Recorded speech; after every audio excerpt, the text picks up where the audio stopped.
امام شافعی اپنے ہونہار طلبہ کے ساتھ بغداد کی گلیوں میں چہل قدمی کر رہے تھے۔ اسی دوران ایک طالب علم نے دیکھا کہ دو افراد میں کسی دینی مسئلے پر شدید بحث و تکرار ہو رہی ہے۔ ان میں سے ایک نے خود کو حق پر ثابت کرنے کی غرض سے کہا، اے عزیز، جانتے ہو امام شافعی بھی اس معاملے میں بالکل میرے جیسی رائے رکھتے ہیں اور یہی عمل کرتے ہیں۔ بیچارہ امام شافعی کو جانتا نہیں تھا، محض نام سنا ہوا تھا ان کا۔ چنانچہ وہ طالب علم اس کے پاس گیا اور پوچھا، یہ بحث کس معاملے پر ہو رہی ہے آپ دونوں میں؟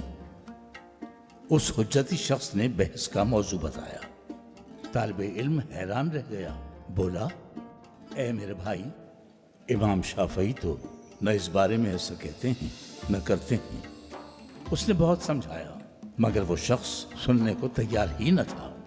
تھک ہار کر طالب علم وہاں سے پلٹا اور امام شافعی کے حضور آ کر کہا، شیخ عالی مقام، بہت ہی عجیب و غریب بات دیکھی ہے میں نے۔ ایک شخص آپ کی ذات سے بالکل جھوٹی بات منسوب کر رہا تھا، آپ پر بہتان دھر رہا تھا۔ میں نے اسے بہت روکا لیکن اس نے میری ایک نہ سنی۔ یہ سنا تو امام شافعی نے فرمایا، ایسا ہے تو میں خود اس کے پاس چلا جاتا ہوں۔ پھر امام وہاں پہنچے جہاں وہ بہتان تراش موجود تھا۔ اس نے امام شافعی کو بالکل نہ پہچانا، نہ امام نے اظہار کیا۔ تب انہوں نے اس شخص کو ٹوکا اور فرمایا، تم غلطی پر ہو، امام شافعی اس بارے میں نہ ایسا کہتے ہیں نہ کرتے ہیں۔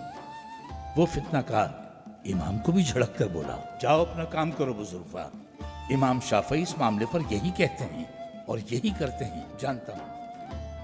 جب یہ دیکھا اب کوئی چارہ نہیں تو امام شافعی کو اپنا تعارف کرانا پڑا۔ میرے بھائی، میں ہی امام شافعی ہوں اور میں اس معاملے پر نہ ایسا کہتا ہوں نہ ہی کرتا ہوں۔ ہائے کم بخت، پھر بھی نہ مانا فتنہ باز۔ جاؤ یہاں سے، بڑے آئے شافعی بن کے، تم شافعی ہو ہی نہیں سکتے، شافعی کوئی اور ہی ہیں اور میں جو کہہ رہا ہوں صحیح کہہ رہا ہوں۔ کس قدر جاہل تھا۔ تو بھائیو، ہمیں چاہیے اصل معاملے اور ظاہری معاملے میں فرق سمجھیں۔ باتیں کرنا بہت آسان ہے مگر معاملے کی تہ تک پہنچنا چاہیے۔ مشکیزے سے پیاس بجھانے کو سب تیار، مگر یہ تو سوچو گوئندی کتنے جتن کرتا ہے، تب ملتا ہے تمہیں پانی۔ استغفر اللہ محترم۔ چلو بھائیو، اب اس بوڑھے کو اکیلا چھوڑ دو۔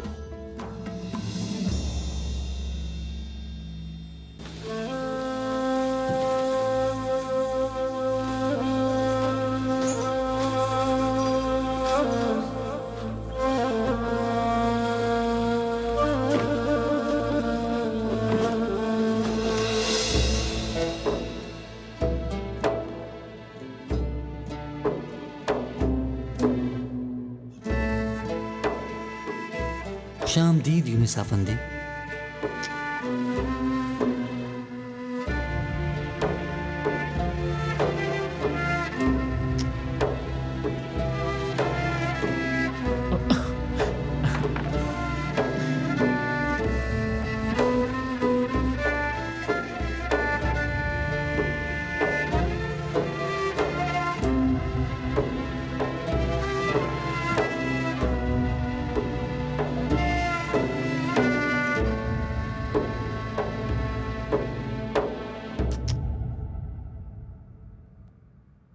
خوش آمدید یونس افندی۔